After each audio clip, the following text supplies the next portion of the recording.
But ఆఫీస్కి వెళ్ళినప్పుడు మాత్రం ఐ కెనాట్ కంట్రోల్ సార్.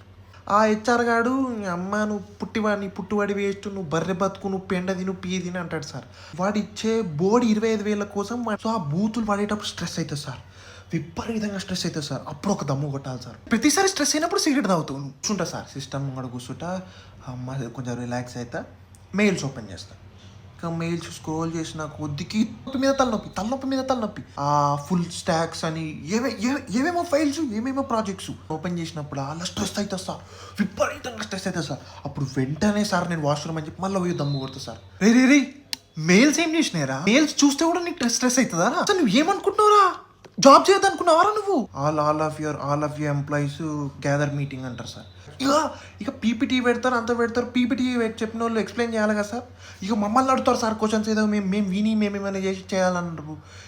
ఎట్లాంటి క్వశ్చన్స్ ఉంటాయి అంటే బల్బ్ వెలుగుతుంది సార్, బల్బ్ వల్ల కరెంట్ ఎందుకు వచ్చింది, కరెంట్ ఏడికెళ్ళి వచ్చింది, మీరు ఎట్లా ఎక్స్ప్లెయిన్ చేస్తారు ఈ ప్రాబ్లమ్ని, నువ్వెలా చేస్తావు ఈ ప్రాజెక్ట్ని, నువ్వు బాస్వి, నువ్వెలా ట్రీట్ చేస్తావు నీ టీంని.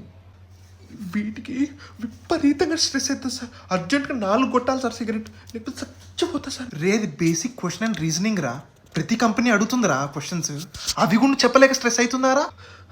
నేను మాట్లాడుతుంటే నేను వల్ల కావట్లేదు సార్. ఒక సిగరెట్, ఒక చాయ్ బ్రేక్ సార్. సార్ ఒక్క సిగరెట్ కొట్టి సార్ ప్లీజ్ సార్. ఇక లంచ్కి పోతా సార్. అమ్మయ్య ఫైనల్గా లంచ్ చేస్తావు. మరి లంచ్కి పోయినప్పుడు సిగరెట్ కొట్టాలి సార్, లేకపోతే లంచ్ ఎక్కదు మళ్ళా. ఏంద్రా నువ్వు ఊకోండి సార్, అప్పుడు చుట్ట కొట్టకపోతే లంచ్ ఎట్లా ఎక్కుతుంది అనుకున్నారు? You're not normal, this is beyond normal, abnormal.